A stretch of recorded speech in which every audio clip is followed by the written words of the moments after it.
This is Ashwaq Arwa. I think now we can start. Hello everyone, this is Ashwaq Rawahi, trainer in Samara Institute and the chairperson of IISM, the International Institution of Risk and Safety Management here in Oman, and we are focusing on awareing people of all kind of risk that is related not only in HSC, it's all kind of risk that we are facing in our daily basis, business, technology, and so on. IISM, it's a big umbrella for the risk, managing risk, and inshallah today we'll be covering the risk of chatbots and generative AI with Ms. Kara. She's the general manager of enterprises in Oman Tel here in Oman, and she will be giving us this I think a good or interesting topic to talk about and discuss about this kind of risk. Ms. Kara, the floor is yours. Thank you, Ashwaq. Appreciate the introduction. Good evening, everybody. Hope everybody's doing well. Yeah, so this is the first time I think from a presentation and webinar perspective that we're moving over to Zoom. And so if there are any issues, perhaps just pop them into the chat functionality, and then Julie or Ashwaq, if you don't mind, perhaps you guys can just check the chat and see if there's any issues, and you can just let me know as we go. So just bear with me. We might have a few technical glitches as we go today, but hopefully everything runs smoothly. And if you've got any questions, you can use the Q&A functionality, or if there's any comments or anything that you guys would like to make a comment on, feel free to use the chat function. And then, yeah, I think we can go ahead and get started.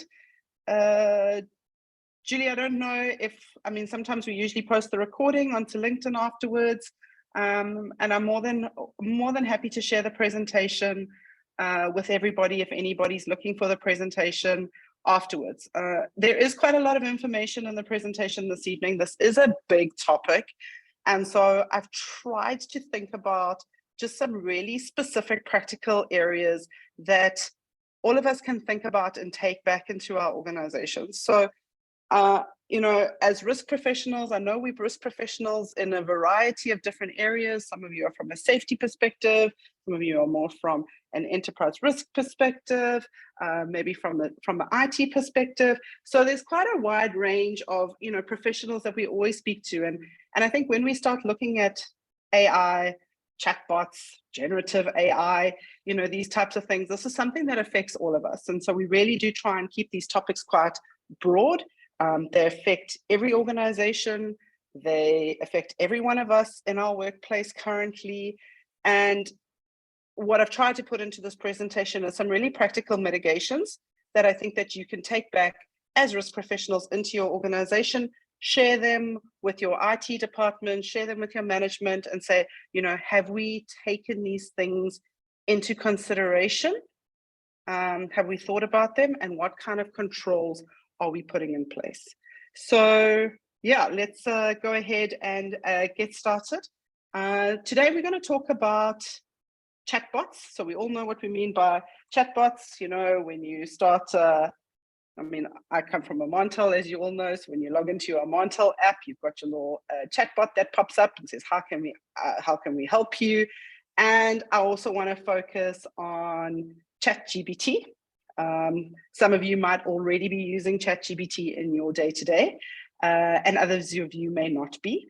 But we're going to dive into these things that are called generative AI, risks around chatbots, and just some of the things that we need to be aware of. As risk professionals, if you've been looking at trending risks globally, I pretty much scrape the internet on a daily basis with regards to looking for global risks, and specifically risks within just the technology field, the telco field, but I look at general risks as well. And you will have noticed that there's been a lot of news and media around the risks of AI. And there's been some pretty big statements that have been made. So things like, you know, the existential risk of, you know, AI coming into coming into being and, the end of humanity are the types of headlines we're almost seeing.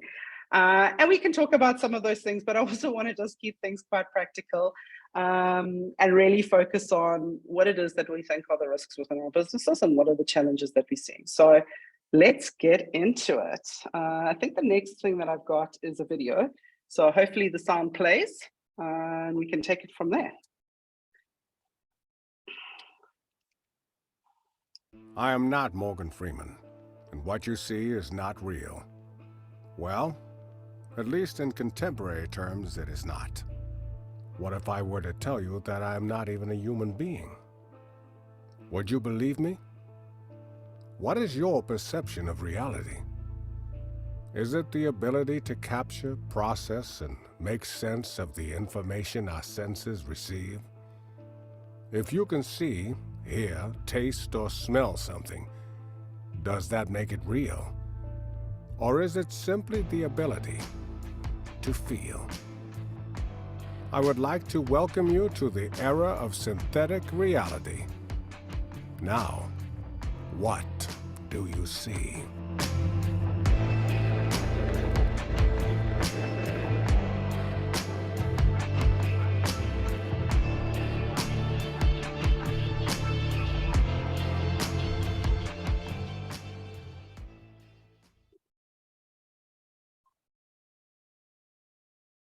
Right, so that's a video of Morgan Freeman talking about synthetic reality, but it's not Morgan Freeman.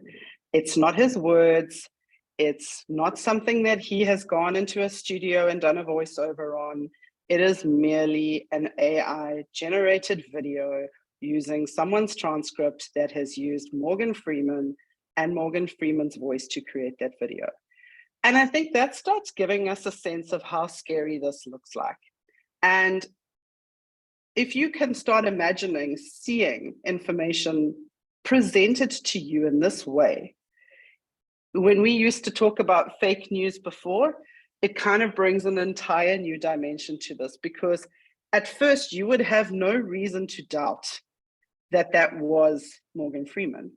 And so this is the kind of thing, when we look at it from a global perspective, and when people start talking about global AI risks and we start talking about being able to influence our communities, influence people, it becomes apparent that if you were to be able to get the wrong people, and we call them threat actors, and they were posing as people that you trust and give you information, you can see how that can cause problems in society quite quickly. And these are some of the things that we have to think about as technology professionals globally on what we're going to do, and governments and legislation, because currently there is no legislation that even says that if you produce a video like that, you need to put some kind of an embedded watermark that says this video was produced with AI, or this video was produced without, the actor's consent, or this was a completely generated video, and it does not resemble anything from the individual themselves. So currently, there is no legislation with regards to this. So people can put that kind of information out into the internet, and it would be up to the individual to actually then go and fact find whether or not that information that they're receiving is true or not true. And so I think things like this start giving us a sense of where this could go and how scary it kind of is. And so I just want everyone to keep that in mind, but it's not all bad. So AI is here. I think it's definitely here to stay. And so what we need to do is we just need to also think about it practically, and we need to think about what are the types of controls that we're putting in. So like what is AI when we talk about it? So, artificial intelligence has been around for quite some time. So if you think about it, you utilize it already in your everyday life.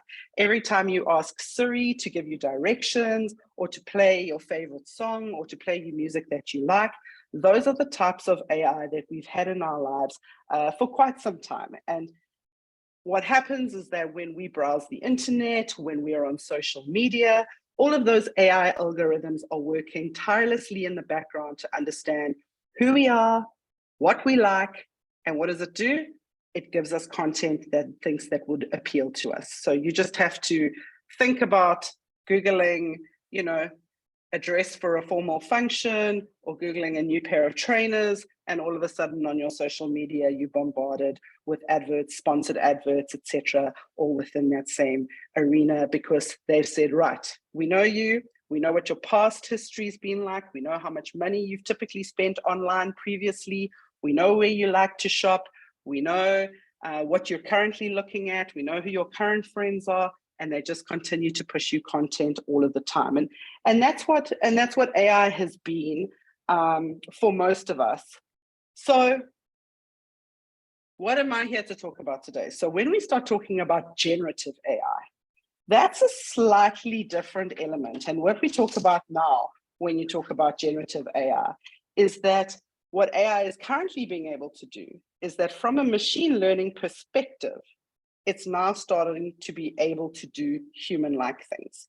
And so when I say human-like things, you can start putting, you know, some prompts into, you know, we've got Firefly that's coming out now, and Adobe, we've got a few other AIs, and you can say to it, I want you to I want you to draw me a picture of a lion cross an elephant. And it will produce it for you within seconds. Now, this is not real. You can see it's not real. We don't have anything that's, you know, a lion cross an elephant. But what you can do is you can now give prompts into these generative AIs. And where we always felt before that, you know, you needed a human element to add in an artistic element, or you needed to create music and all of these types of things, what we're seeing now is that machines are being able to learn very quickly based on the information that they have, and reproduce art, music, and very human-like responses. And so when we look at things like human-like responses, this is where we get into the realm of ChatGPT. So this is exactly, we just went into a couple of these free AI modules at the moment. We said, right, create something that's half lion, half elephant. Create a floating city between the clouds with mountains and trees. And within absolute seconds, you know, you start getting these generative images based purely on prompts. So gone are the days where you had your graphic designers sitting and coming up with these things and having to do all of the artwork and all of the design within a matter of seconds. We're now in a position where we have these tools that are able to start producing this type of content. So as I said, it's not all for bad.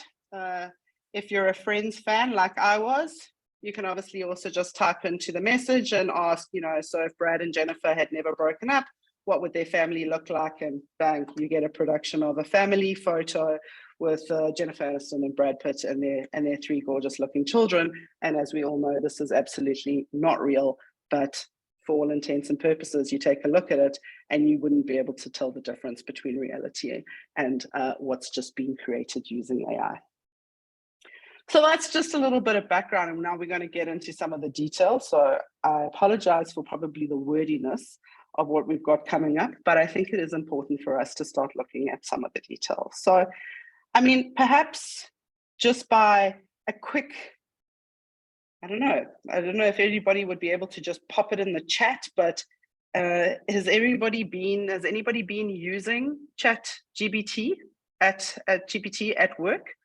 Perhaps you can just pop in the chat if yes, you've been using it, and we can just take a quick. I was at a conference last week, and I think the one person that was at the conference said to me, "Oh, what is this ChatGPT thing?" And I said, "No. In all honesty, I think it's a really good idea that you get onto it and that you take a look at it because it is something that could definitely really help you in your day-to-day workplace, and we'll take a look at it when we need a little bit of a break." We've had one person say yes. Okay. So for everybody else that's a participant on this call, Another yes. We're going to take a quick look at ChatGPT just in case there's anybody out there who doesn't know what ChatGPT is. But let's go through a couple of the slides first, and then we'll take a look at something ChatGPT related. Okay, so let's think about the risks. That's what we're here to talk about. We want to know about what the risks are that get created with regards to the use of these AI technologies. So cybersecurity. We all know that cybersecurity is a risk that we all have within all of our organizations currently, and is something that we need to be aware of. So what are the specific risks that we could be thinking about with regards to the chatbots that we're now all implementing and that we're utilizing even on a day-to-day basis? Someone has raised their hand. That's me, I Cara. can't see. We Yes. just, sorry, I raised my hand so I didn't interrupt you. So someone has said, I used it to see how quickly it could produce a sustainability strategy, and it was scarily impressive for a first stab. Wow. Yeah, and quite honestly, from a brainstorming perspective, from a collaboration perspective, you know, things like ChatGPT are really there to kind of enhance, you know, your knowledge, your ability, and it does so at speed. And so that's why I'm saying, let's not be scared of the technology. We just need to use it, but let's use it in the right way. So cybersecurity, so chatbots. Let's look at the kinds of things that obviously can go wrong. And whenever it comes to cyber hacks, we've always got to know that the criminals out there and the guys that are there for, you know, the purposes that are not what these things are intended for, are always just getting smarter and able to manipulate these types of tools. And what are they always after? They're always after the data, and they're always after trying to get to you as an individual. So we look at this and we kind of said, you know, can chatbots be created by malicious users to create malware for cyber hacks? So, you know, we're able to put a malware into a chatbot, somebody interacts with, they open it, and what ends up happening is that you end up having a cyber hack on your organization.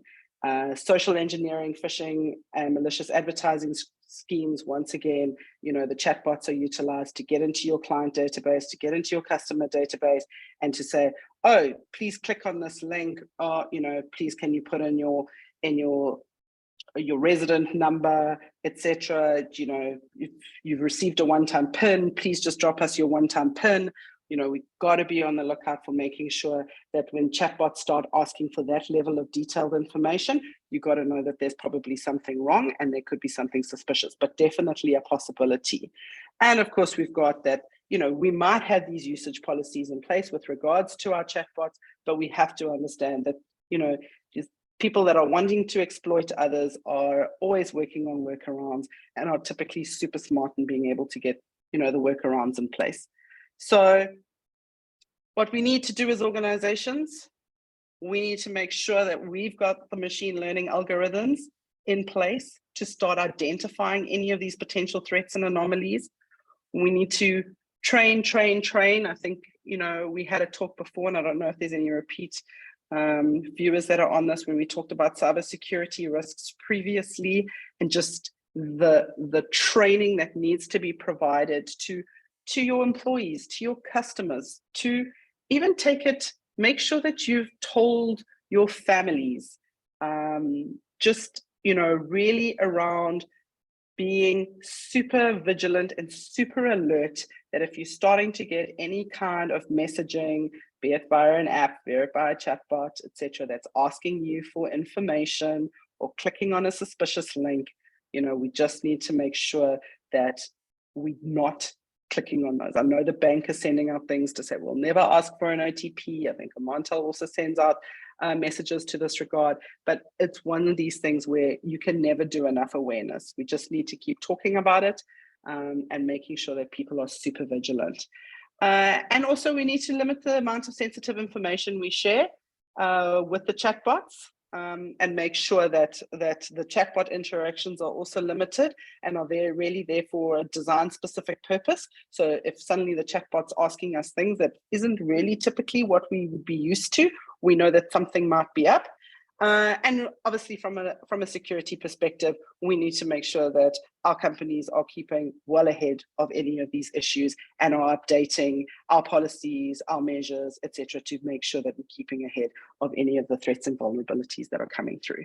So cybersecurity, we're always going to have people that are wanting to do bad things and exploit people, defraud people, you know, and so what we need to make sure is that while we've now got this technology that we become so used to and so reliant on, that we're just extra diligent. I mean, I'm sure everybody will know that now, that as soon as you go into a website, a little chatbot pops up, starts talking to you. How can I help you? You know, you're booking a holiday, sure, you know, just click on this link and all of a sudden you're taken to a completely different place and people are asking you to make a payment, make a booking, something along those lines. Please, we just need to be extra vigilant, and we need to make sure that as organizations, these are the types of measures we're putting in place to make sure that we're keeping our customers safe and our employees safe if we are utilizing chatbots. All right. So from a data privacy risk perspective, so for those of us in Oman, I know that we've got our, you know, we've had our regulation that came out with regards to data privacy, but we're still waiting for the data privacy regulations, the executive orders to come through.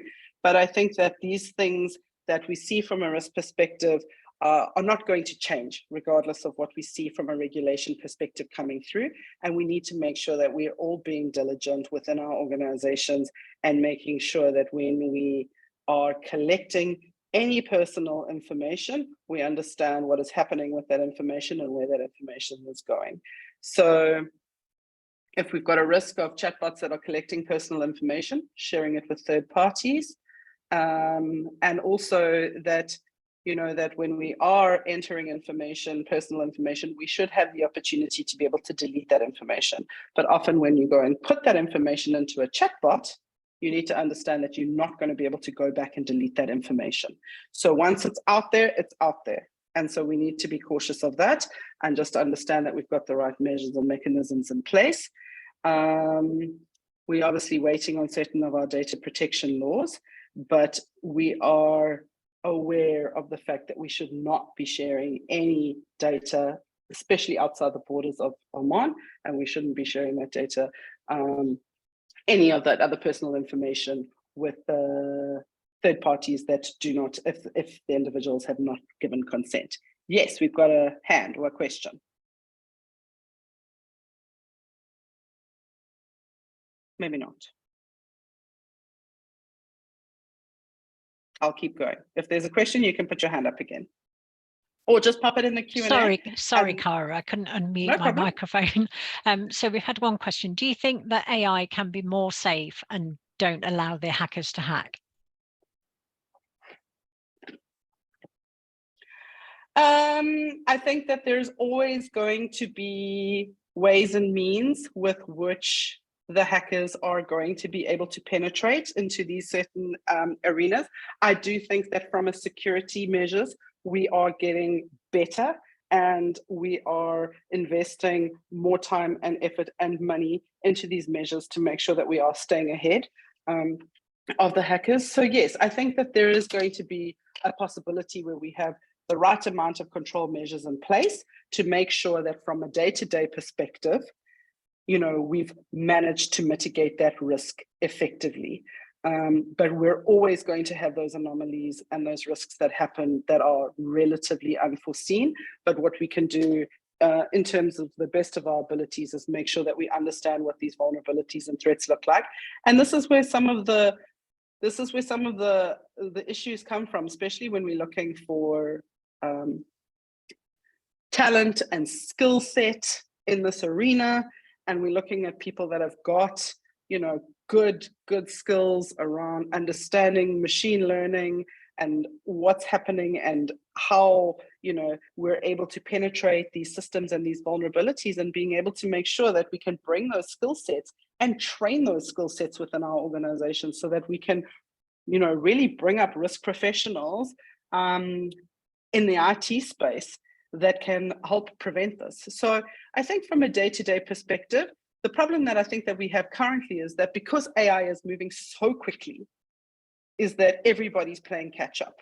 So the IT professionals are playing catch up, as well as, you know, the cyber hackers on the other side are probably also playing catch up. And it's kind of just making sure who gets there first to make sure we put the measures in place.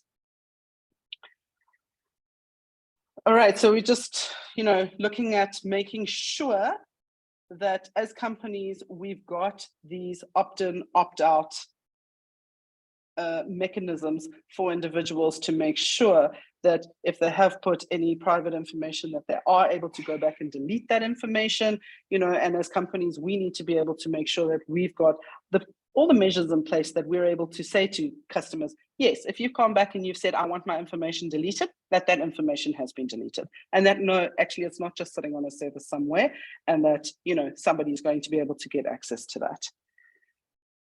So let's look at these mitigation measures. So we need to make sure we've got these policies reviewed and updated with regards to personal information, and that everybody in the organization understands that. So I think what we often find is that, you know, you've got your sales teams who are all about the information, about being able to monetize that information, being able to use this data. And that's fine. You know, we want to be able to target customers. We want to be able to give customers what they need.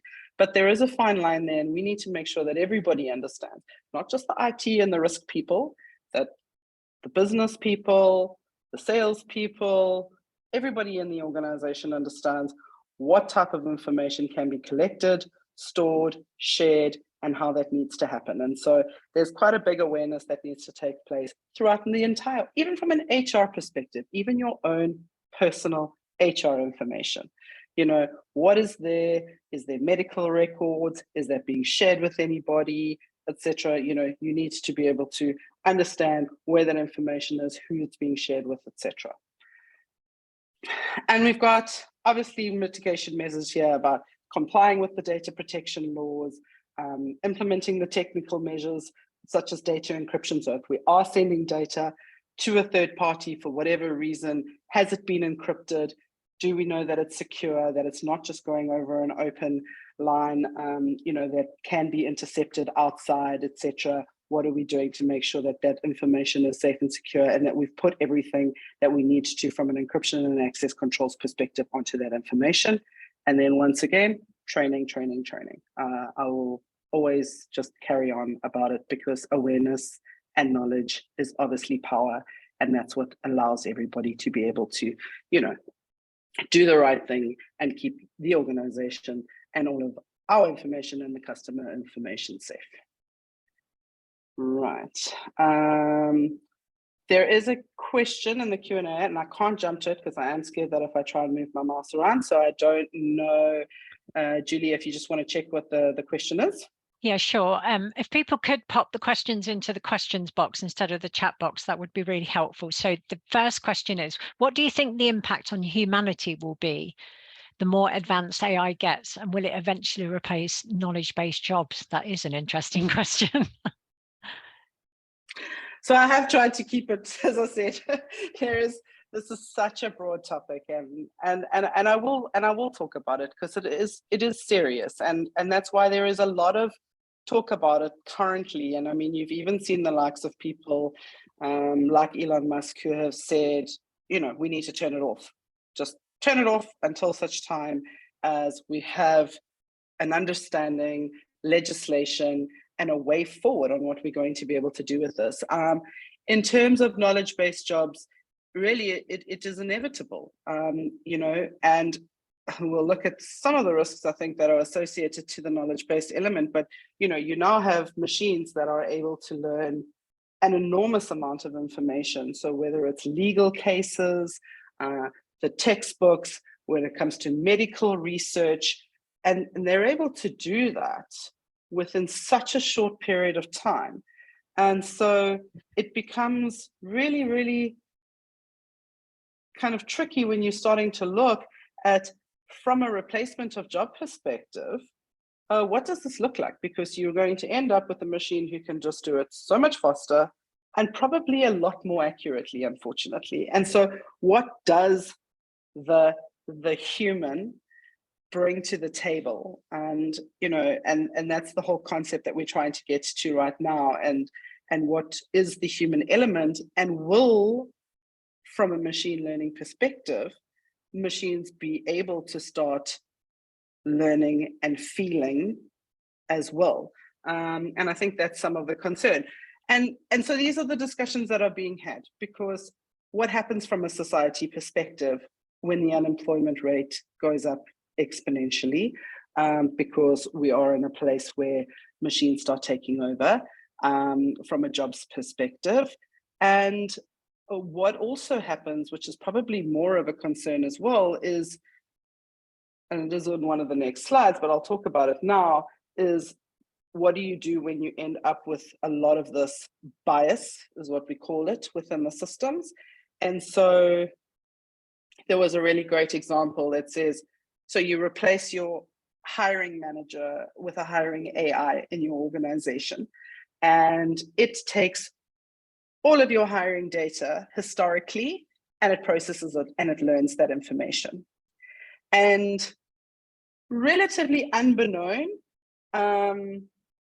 that bias of perhaps technical jobs have been more suited for a male gender, and administrative jobs have been more suited for a female gender, is now learned by the machine learning, whether or not that's, you know, and what happens is it starts making decisions and recommendations based on everything that it's learned.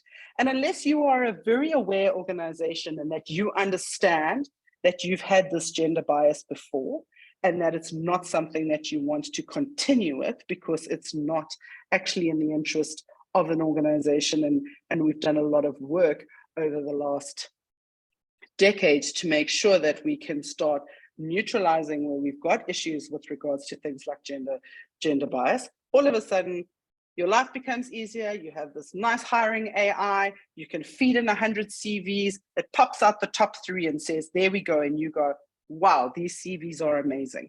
And do you think, oh, all 3 of these CVs are men, or oh, all 3 of these CVs are women? No, you're like, oh, well, these are the top. This is amazing. I can now get through this. And all of a sudden, you've now perpetuated that bias.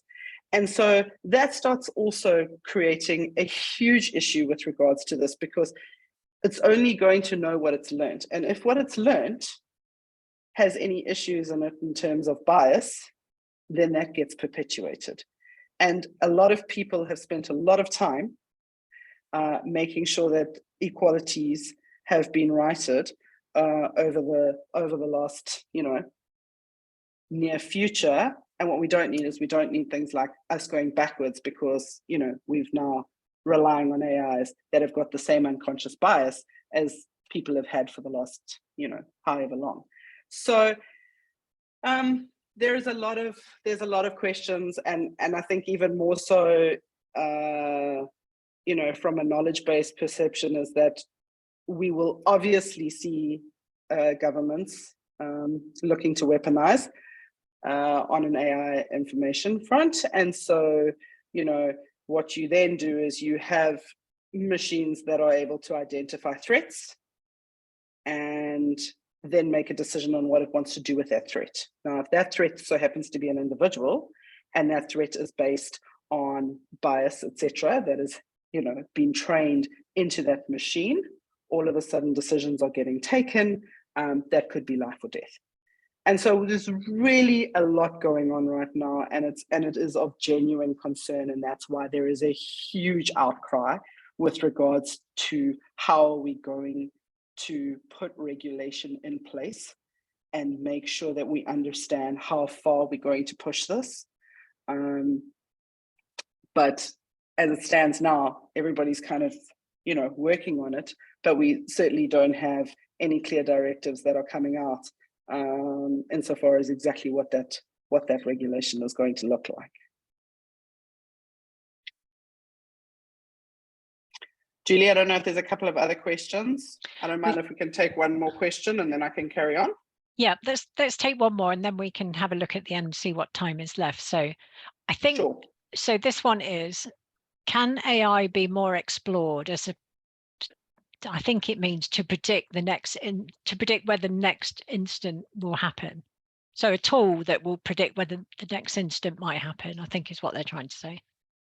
Absolutely. So from a predictive analysis perspective and from a risk professional perspective, this is exciting stuff, right? Because this is exactly what we're after. So what we want to be able to do is we want to be able to take all of that data that we are producing as an organization.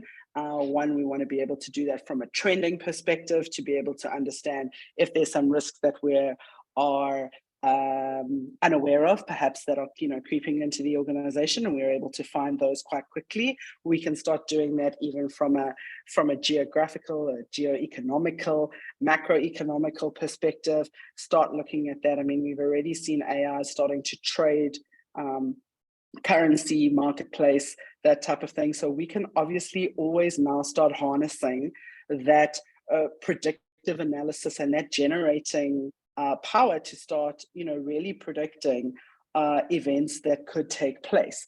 So, from a risk perspective, we definitely want to be able to be taking all of our transactional data and putting that through a predictive modeling type of AI that can start looking for those things that we'll never be able to pick up from a human perspective in terms of trending, to suddenly see if there might be something that's going to happen.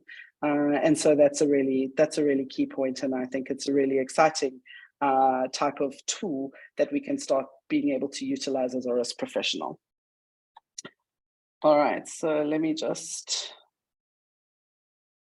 Okay, so quickly in terms of contract risks, and I mean, I am going to share these presentations with you guys, so you will have this information. I realize it is very, very wordy, but I just wanted to make sure that we got the information down so that if anybody wanted to use it and refer back to it, you've got all the details there. But this is something that we haven't actually seen in our contracts, so we want to know, how are you using, these chatbots?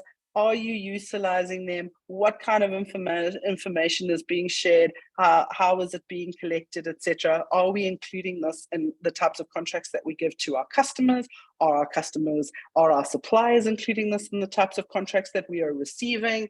And what happens if there is breaches, etc., with regards to any of this information, etc., that has been collected? And I think these things are important. We need to understand the legalities of what takes place with this, and we need to understand from a legal perspective how we can go back and we can ask the questions if we see that there is something that has slipped up, to say, no, when we entered into this arrangement, we signed a contract and we had a clear understanding of what was going to happen with our information, and we agreed to that contractually, and now there's either been a breach of contract, and that obviously gives people liability and recourse in that situation. So we really need to be able to work with our legal teams, and we need to be able to understand, have we put in those necessary measures in place with regards to the contracts that we have, those terms and conditions, and do people understand what it is that we are doing with information, and how have we managed to contractually secure that within our relationships that we're having with our customers and suppliers. So I think it's really important, and I urge each of you to think about that with your legal teams, and make sure that you have that element covered contractually going forward. But it's not all bad. And I keep going back to it's not all bad. So I just wanted to give you guys some a couple of AIs to boost your productivity. So this past week, as an ERM department, we made June our Code of Conduct Awareness Month. And what we wanted to do is we wanted to create some quick animation videos, and just be able to do some training awareness around a couple of our aspects around our code of conduct. And we went into this synthesia, which is the last one that's noted here. And you literally get a bit like the Morgan Freeman, you can choose an individual or an avatar, and you can write a script. You can choose her type of tone and voice that you want her to use. So she can have an excited tone, she can have a professional tone, etc. And we wrote the script for her, and we basically produced 2.5-minute videos in both English and Arabic. that we were able to put out to the organization to do awareness on. And that's incredible, right? So before we were always spending our times having to go to, you know, the graphic individuals, voiceovers, animation studios. I mean, this was something that we were able to do in a couple of days. And so when you want to be able to, you know, create something quickly, but yet personable, because it is an individual that's speaking to you and giving you this information, absolutely incredible. You can go and give it a try. Beautiful AI is also very, very cool. It creates really nice slide presentations for you. And what you can do now in a couple of these is that you can actually link it in with ChatGPT as well. So what you can do is, like before, you could ask ChatGPT, can you create me 10 slides on the risks of generative AI for a 30-minute presentation, which is not what I did, but you know, in hindsight, maybe I probably should have sense checked backwards. And then you could say, and then you could link that into your beautiful.ai, and it will actually create the slides for you in PowerPoint, so that you're not then having to copy the information out of ChatGPT and put it into PowerPoint. So there's some very, very, very cool things out there right now that can make your day-to-day life really more productive, easier, and really, you know, kind of set you apart. And I think that's why, you know, there's definitely a need for us to be able to embrace this technology, but we need to understand what the risks are associated to it. And we need to make sure that we're not disclosing private information, personal information, all of these types of things, but you really, really can use it to be able to boost your productivity and to make your life a whole lot easier. So those mundane administrative tasks that you didn't want to do previously, what I have done is, like, I've often taken like a piece of text. You can copy that, you can paste it into ChatGPT, and you can say, please correct any spelling or grammar issues, you know, and make sure that this is being summarized in the best way possible, and it will reproduce what you've copied in there, correct your grammar, correct your spelling, and summarize it for you. I mean, who doesn't want that kind of access to those kinds of tools? Absolutely unbelievable. So there's just a quick thing. So one of the things that we talked about earlier was around the false and authoritative sounding statements, also called like hallucinations. And there's a lot of different words that are being used now, but this also comes around like almost what we had said just now when we saw with Morgan Freeman, but also with regards to certain information that gets that gets produced by these AI tools. And that comes back to the example that I gave around the hiring AI. You know, these AIs learn on the data that they've been given. If the data that they've been given is factually incorrect, or if it has any bias in it, then what's going to happen is that they are going to produce incorrect information and give it back to you. And we have to be aware of that. We have to be aware that for the time being, these are not necessarily going to be 100% correct. And so we need to make sure that where we are using any AI generated information and we are using chatbots, that we have to have some type of validation measures in place to make sure that if we're taking a business decision based on a suggestion or, you know, kind of information that we're receiving, that information is sound and is factually correct. We need to understand when the cutoff dates are. So even when you see with ChatGPT, it'll say, you know, it only learned up to 2020 and it doesn't know any information, I think, past September 2020. And so if there is something that has happened really currently, etc., it's not going to be taken into consideration. So we really need to understand when we start deploying these mechanisms, does it have all the up-to-date information? Do we have any issues with regards to that information? Because it is going to just give you answers based on what it's learned. And if it's learned incorrectly, you're going to get an incorrect answer. And we need to make sure that we're aware of that. And I think this is our last, if I'm not mistaken, this is the last slide, so then I can take some questions afterwards. But this malicious actors can use chatbots to spread false information. And that's exactly what we saw earlier in that video. And that's where my concern comes in, is that just be careful of when you start seeing things, and we can't second guess every single thing that we see, but we should be checking ourselves to make sure, is this information true? Is this coming from a valid source? Is this legitimate? Is this, is this coming from a reliable source? Is this coming from a reliable news source, etc., that we rely on? Because we are going to end up in the situation where people are going to use this from a manipulation perspective. We already saw what happened with the US elections previously, and the heat that a lot of the guys from social media took with regards to that. But it was very quick for people to start manipulating those algorithms and those AIs. And now we even have the ability to start producing things that look extremely realistic, and be able to start spreading false information into societies, which can really, really cause damage to not, it can cause damage to just yourself as an organization. So, false information can be spread about your organizations, and you need to be able to understand how you're going to be able to get on top of that and to be able to mitigate that. And so I think, from a mitigation perspective, it started to say that, we need to make sure that as companies, we proactively managing our message and what we do, and putting out those messages that we'll never ask people for private information. We're an ethical organization. We do all of these types of things. We care about our employees, etc. And so when we start seeing information being spread out, you want people to make sure that your brand is strong, and that they can at least say, oh, that doesn't look right. That what I'm reading and what I'm seeing doesn't match what I know about this organization. And maybe then people will second guess that information and start thinking, maybe I should just interrogate it a little bit further. Okay, so that's it. Those were the risks that I wanted to share with you guys. There's an IP risk, but I'm gonna leave that one. I think the one thing I wanted to do, and I'm going to see whether or not I can do it, is just for those of you that perhaps don't know ChatGPT. And let me see if I can get in here, because now I've got all sorts of things across the top of my bar. But so you can go into ChatGPT. You can use you can create an account, and you can use it's a free version. It is free currently, and you can just say, please, can you suggest a quick recipe for dinner after my webinar? We can't So see your always... screen, Cara. Oh, you can't?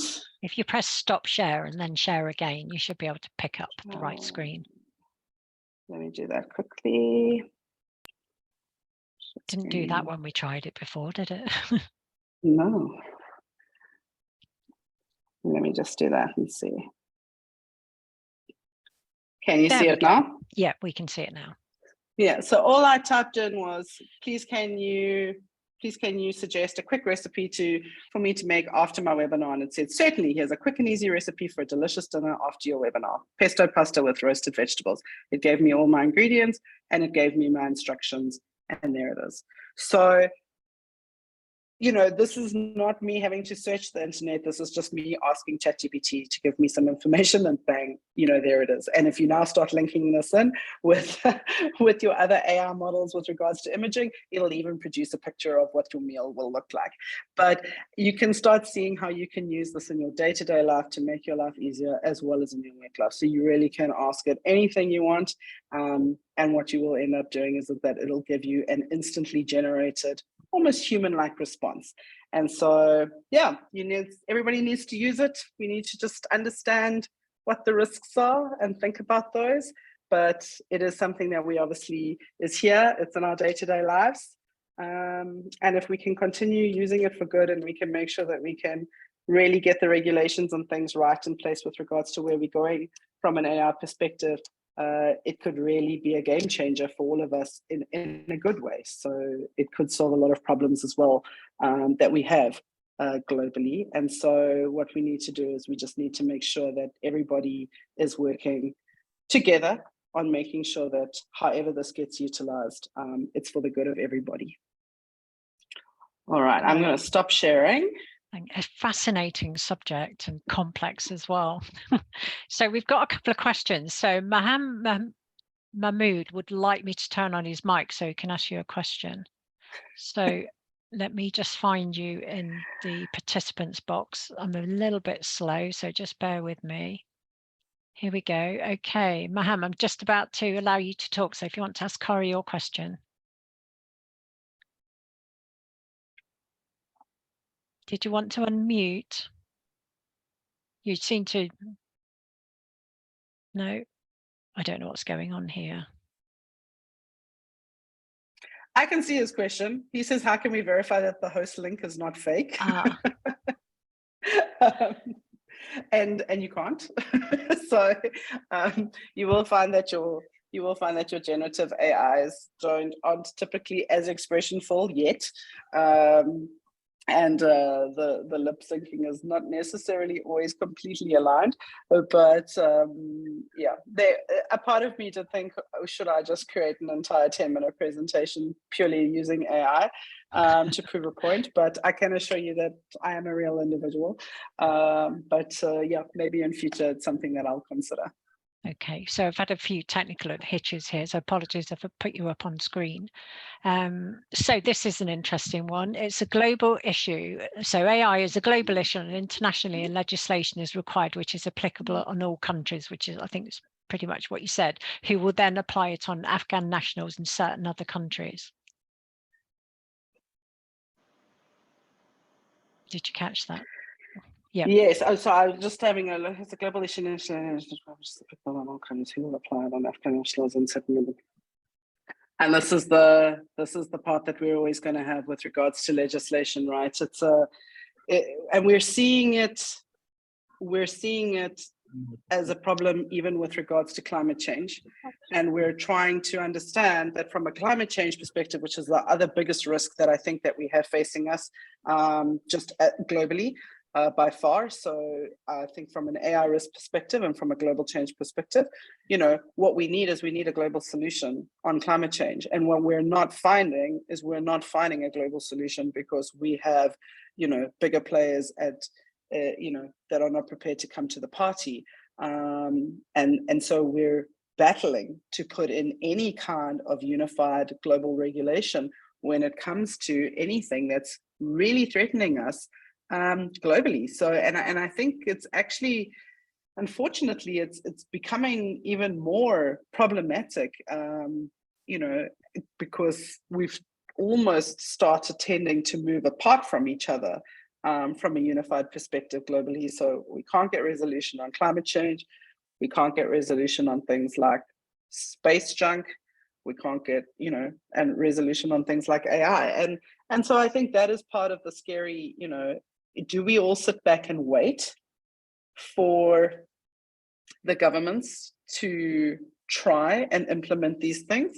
Or do we need some real first movers from a private sector perspective and an organization perspective that are going to be able to push these bars and these agendas globally? And yes, we're going to have serious challenges with things like, you've mentioned from an Afghan perspective, how do we not just keep feeding people information and brainwashing to some degree, if we wanted to use that terminology, or pushing a propaganda or pushing a message.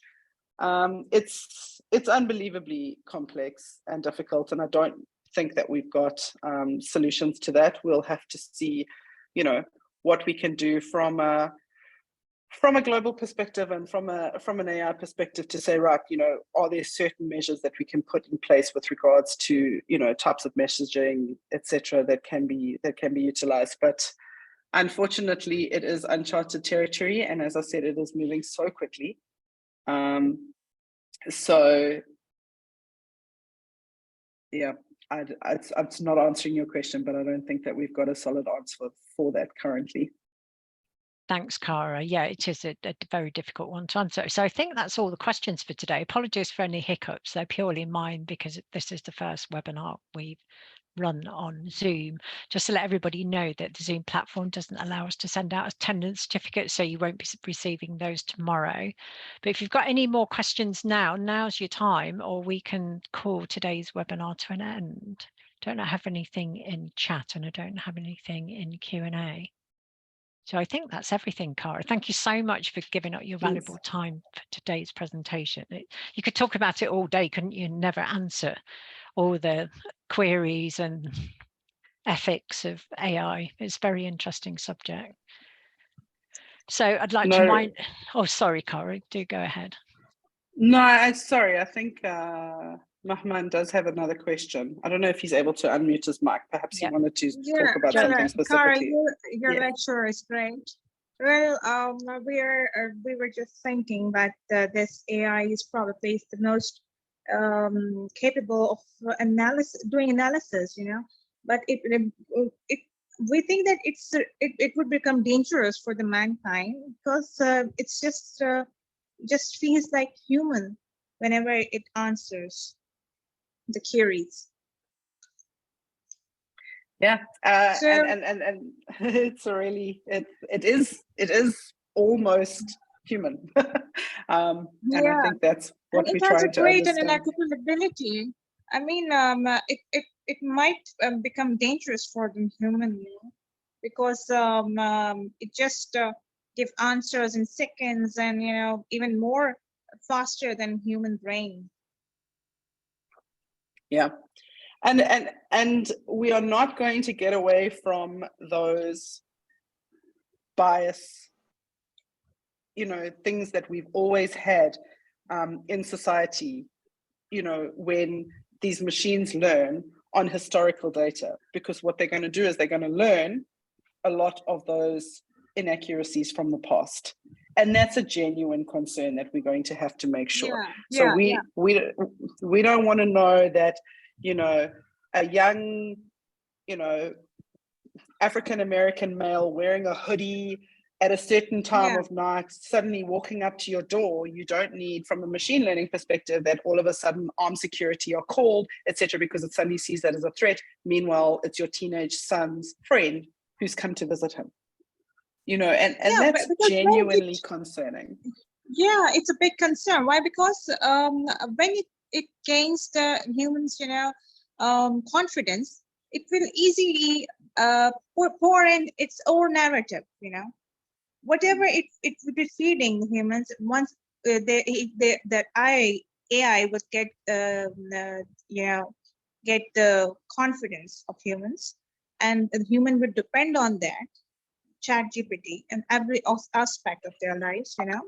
So they will easily overwhelm the propaganda. Whatever they would propagate, human will, you know, they will consult. They are consulting ChatGPT even for everything. That how that would be, you know, how that will be controlled. It's a big concern. It is a big concern, and you know, so and that's why you've seen your kind of senior individuals in this arena, even the owner of ChatGPT, going, "Oh, we might want to put the brakes on this now until we've got some good solid regulation that we need to implement in any AI company, that it can't do A, B, and C." And the thing is that like people are just, and you know, whenever you need a really quick response, of course nobody agrees on it, and what happens is that this is just carrying on at such a fast speed, and that's where a lot of so you've almost seen your ChatGPTs and your Elon saying, you need to just kill this now until you've decided how we're going to be able to regulate this. Because the people are getting used to it, and they are deliberately making people get used to. Yeah, and so once you know, once you've had a taste of it, it's really difficult to start just saying, you know, I think Italy tried for a very brief period where they said, right, we're banning ChatGPT, and then they were like, 2 weeks later, they were like, okay, no, we're not, because, you know, I think it was something that they realized they couldn't actually control anyway. So it is something that we just need to watch. And I just appreciate everybody's comments. And if there's anything, you guys can find me on LinkedIn, and reach out if you want anything, or you want to talk about any of the risks, or if you guys are getting any challenges. I mean, I think one of the benefits of being in the telco sector is that we are trying to get on top of this, and we're trying to, you know, get ahead of it, especially from a security perspective and things, as quickly as possible. So absolutely, like, willing to like just share experiences or anything along those lines. So just reach out to me, and I'll be able to get back to you guys. Thanks, Kari. We've just had one comment. Thank you, host. This is from Tuesday. Thank you for hosting this emotive topic. I see benefits and threats of AI. You have already heard of, if you haven't already heard of Mo Gaudat, his book called Scary Smart, The Future of Artificial Intelligence and How You Can Save Our World is a fabulous read to gain insight into both sides of the narrative. Sounds really interesting. Thanks for that, Tuesday. And one last question, which I assume the answer is can be a yes or no, because we're running out of time. Can AI get out of control like it shows in the movies? Sure. So if you want to watch Black Mirror, and that's why everybody was saying, you watch Black Mirror on Netflix, but why haven't they done White Mirror? Like, what we only seem to be seeing is the extreme negative side of things. And I think what people are not focusing on, because I don't think from an entertainment perspective itself, is the extreme positive side of things. So hopefully something like Scary Smart, if people take the opportunity to go and look at that, you can see both sides of the story, because you want to be able to understand, fine, not just the existential threat that it's placing on humanity, but also the other side of the coin, and the good that it really could do if we were able to get that right. So yeah, that's where we're at. Hopefully Hollywood decides to start making a more positive message around this rather than just the scare factor. Thanks for that, Cara. I could listen to the questions and the information about this all afternoon. Unfortunately, we have to draw today to a close. So thank you so much for bearing with us. Any technical issues, they're purely mine, because it's the first time we've run a webinar on Zoom. But as usual, the webinar will be uploaded onto our YouTube channel, and we'll send you a link which will come out with your email tomorrow. So Cara, thanks again for giving up your valuable time for such an interesting presentation. Thanks everyone for attending, and we hope to see you at the next Oman Branch webinar. Bye everyone. Thanks everyone.